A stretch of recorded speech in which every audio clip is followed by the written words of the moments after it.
তো এখন পর্যন্ত আমরা দেখেছি যে বাংলাদেশি ভোটাররা ভোট ব্যাংকে পরিণত হয়েছে, কিন্তু মমতা বন্দ্যোপাধ্যায় আসার পর ব্যাপারটা সীমা ছাড়িয়ে গেছে। স্বরাজ্যের এই প্রতিবেদন অনুযায়ী সন্দেশখালীবাসীরা বলেছে যে কমিউনিস্ট সিপিআইএম সরকারের সময়ও গুন্ডারাজ ছিল, কিন্তু যতক্ষণ আমরা তাদের ভোট দিয়েছি তারা আমাদের মহিলাদের গায়ে হাত দেয়নি। এমনকি সন্দেশখালীর নারীরা বলেছেন যে যৌন সহিংসতার অধিকাংশ অপরাধী রোহিঙ্গারা, তারা তাদের নারীদের সামনে আমাদের বোন ও কন্যাদের অত্যাচার করে। রোহিঙ্গা নারীরাও তাদের উৎসাহিত করে, কারণ তাদের চোখে আমরা ছিলাম কাফির। আশ্চর্যের বিষয় হলো মমতা বন্দ্যোপাধ্যায় আজকাল এই কাফির শব্দটি বহুবার ব্যবহার করছেন। बीजेपी का अगर तुम लोग मदद करोगे कोई, तो अल्लाह का कसम आप लोग को कोई माफी नहीं करेगा, हम तो माफी नहीं करेंगे।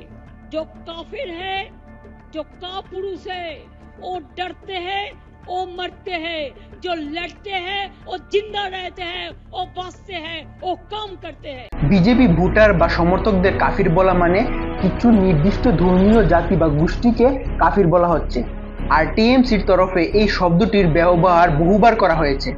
বয়সী ছেলেদের ভুল বোঝাচ্ছে এবং ভারতীয় জনতা পার্টির হাতকে শক্ত করার জন্য আমরা যাদের কাফের বলি তাদের সঙ্গে হাত মিলিয়ে পশ্চিমবাংলা তুষ্টিতে নিমজ্জিত। জয় শ্রীরাম বলার কারণে বহুবার অনেক মানুষকে জেলে পাঠানো হয়েছে। পশ্চিমবঙ্গের বাংলা বইয়ে রেইনবোকে রামধনু হিসেবে লেখা ছিল, কারণ এটাকে বাংলায় রামধনুই বলা হয়। এটাকে ধর্মনিরপেক্ষ করে রামধনু থেকে রংধনু করা হয় এবং রামের নাম সরিয়ে দেওয়া হয়। রাজ্যের সব গ্রন্থাগারকে নবী দিবস পালনের নির্দেশ দেওয়া হয়। মুসলমানদের 10% সরকারি চাকরিতে সংরক্ষণ দেওয়া হয়। মুসলমানদের সন্তুষ্ট করতে মমতা বন্দ্যোপাধ্যায় প্রকাশ্যে ইমামদের ভিড়ের সামনে ইসলামী ধর্মান্তর প্রার্থনা কলমায় শাহাদাত পাঠ করেন।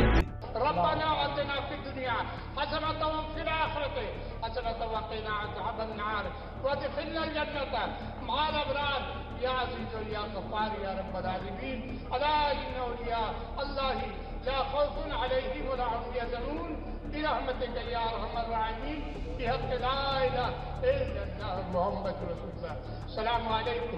অর্জুনপুরে 300 বছর পুরনো একটি শ্মশান ঘাট ছিল।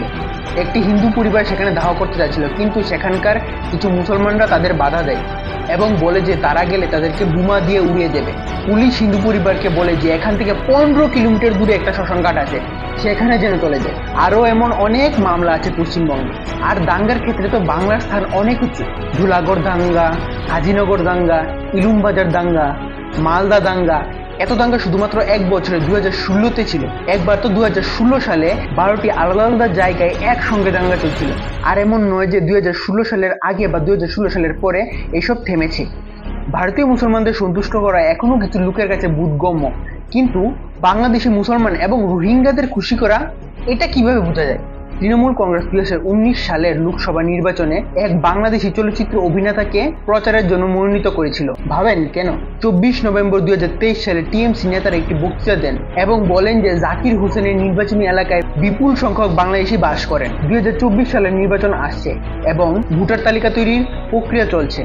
আপনারা সকল বাংলাদেশিদের জাকির হোসেনের সাথে যোগাযোগ করার জন্য অনুরোধ করা হচ্ছে। সবার যেন ভোটার তালিকায় নাম থাকে। আর এখন এমন মনে হচ্ছে এই বাংলাদেশি রোহিঙ্গাদের সম্পূর্ণ বৈধ করার জন্য নতুন ষড়যন্ত্র করা হচ্ছে। বাংলার মুখ্যমন্ত্রী ভাষণ দিয়েছিলেন যে যাদের আধার কার্ড ক্যান্সেল হয়েছিল তাদের সবার জন্য আধার কার্ড তৈরি করা হবে, আর এর জন্য একটি অভিযোগ পোর্টালও চালু করা হচ্ছে। যাদের নাম কাটা হচ্ছে তাদের আমরা একটা আলাদা কার্ড দেবো। কিন্তু UIDAI বলে যে কারো আধার কার্ড বাতিল হয়নি। তাহলে মমতা দিদি কার আধার কার্ড তৈরি করতে চাইছেন? এটাকেই বলে তুষ্টির রাজনীতি। আর এর কারণেই সন্দেশখালীর অপরাধীরা রক্ষা পায়। এটি বাংলায় শুরু করেছিলেন বাংলার প্রথম প্রধানমন্ত্রী, এবং এই তুষ্টকরণকে বাম এবং টিএমসি একটি ভোট ব্যাংকে পরিণত করেছে। এই ভোট ব্যাংকে নিরস্ত্র করার একটাই সমাধান, এর থেকে বড় ভোট ব্যাংক তৈরি করা। আপনি এটাকে হিন্দু ভোট ব্যাংক বলুন বা জাতীয়বাদী ভোট ব্যাংক, এটা আপনার ব্যাপার। যতক্ষণ না একটা জাতীয়বাদী ভোট ব্যাংক তৈরি না হয়, রাজনীতি অন্য ভোট ব্যাংকের সাথে চলবে এবং অন্য ভোট ব্যাংকের চিহ্নিত ব্যক্তিরা সুযোগ পেলেই একটি নতুন সন্দেশখালী তৈরি করবে। শুধুমাত্র একটি সঠিক তথ্যই নতুন সন্দেশখালী তৈরি হতে রোধ করতে পারে। তাই এই ভিডিওটিকে সবার কাছে শেয়ার করুন। আজকের জন্য এতটুকুই। যদি আপনারা এই পুরো প্লেলিস্টটি একসাথে দেখতে চান তাহলে প্লেলিস্ট এখানে থাকবে বা ডেসক্রিপশনে লেখা থাকবে প্লেলিস্টের লিঙ্ক। সন্দেশখালীর পুরো খবর প্রথম থেকে লাস্ট পর্যন্ত 7টা এপিসোড আমি করেছি।